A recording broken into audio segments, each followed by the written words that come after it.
Hello, it is me, the Lion of Guy. Finally, I can speak on my own terms and not be shackled by school projects and train wrecks of videos I create. Why did I make so many of those and that one doesn't count? Anyways, now that I'm not being attacked by my cool friend's depression in school, you get the point. Finally, after 11 months of trying to make this, I present to you my first game review on the 64th Mario. Please enjoy. Super Mario 64 is a great game with fantastic controls. Simply put, you know when you're hungry, like skipping breakfast because you're stupid and forgetting your lunch levels of hungry, and you finally have a munch on some good grub in a hopefully good restaurant or McDonald's, and it tastes good because you haven't eaten in 10 hours because you're dumb?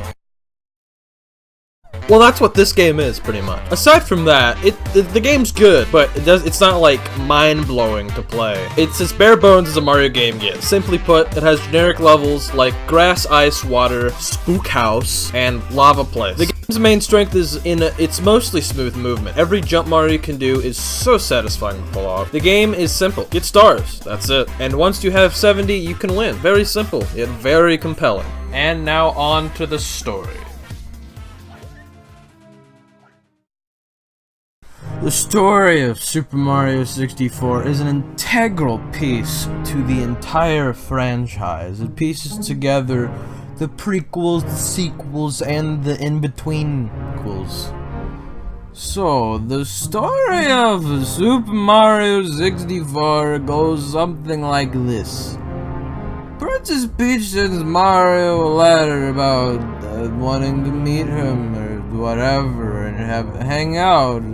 Discord didn't exist back then. So Mario goes out of gets out of pipe, goes up to the door, doesn't even knock. What a meanie man.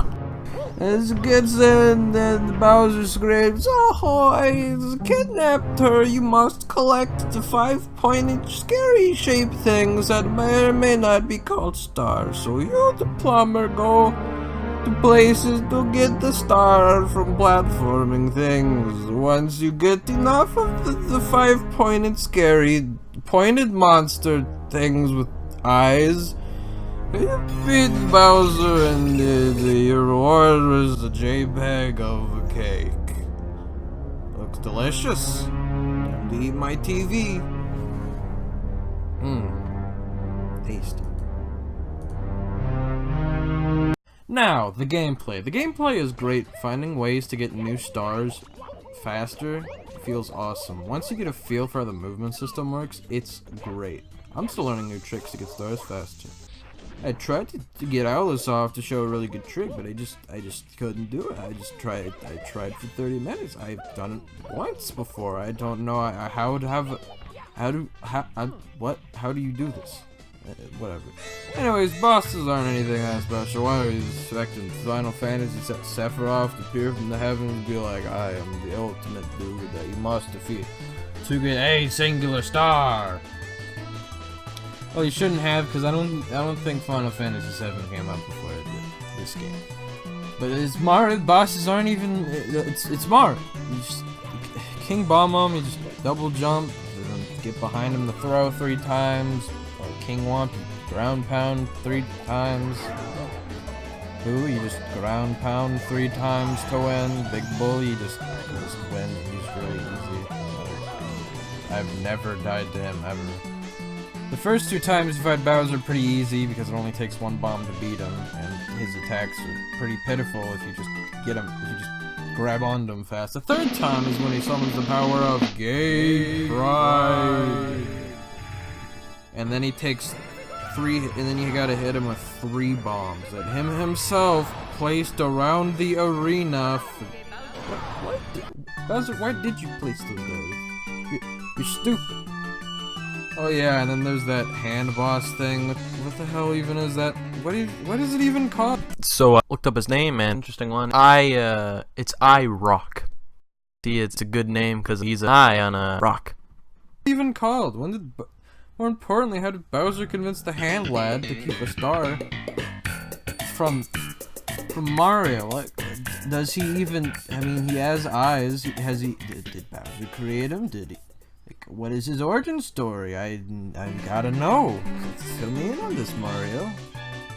Whatever, whatever. This is just coming from the same franchise where you can breathe in space. Now for the power-ups. I don't really use that much either. The wing cap is a ton of fun. Just fly around the stage a bunch. Kind of makes some parts a little easy. The invisible cap is it's just annoying. It just makes you go through certain walls and it's really gimmicky. The metal cap is... Wait a second. Did you hear that? Pretty sure I just said... Cap is... Let me just slow it down for you again. I said cap. You know, like that one face on Twitch. It's right there. This gag was not funny. Why did I do it? I had something in my brain and it went all over my face. Get back to the show. Why did I just say a bunch? I'm gonna have to... Metal cap is also annoying. It just makes you sink into water to get very few stars. Like, one of those you can just swim fast to get.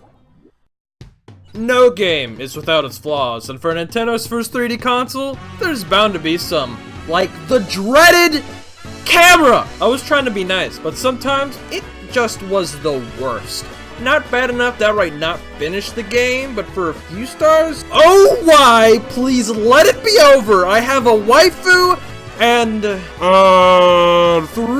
other waifus, one of which most certainly does not ka-chow! Camera's bad, not much else to it. Anyways, easy bosses and lackluster power-ups are also sort of dumb. Like how all the power-up caps you use sparingly, Wing Vanish and Metal, are kinda stupid. Even in previous titles, like Super Mario World, the power-up's more unique, like the cape, which actually took skill to fly, instead of the wing cap solution of do triple jump and high spot. Yes. But what can you do? To end on a rather high note, this game is awesome, and is well worth playing. It has aged in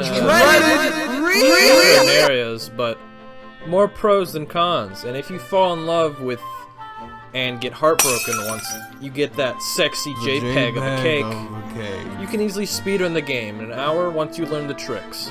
Or you could venture into the vast library of ROM hacks. Some, in my opinion, rival the original. A few suggestions I have is this Shining Star trilogy, and any Star Revenge game that is not Night of Doom. Anyways, that's done.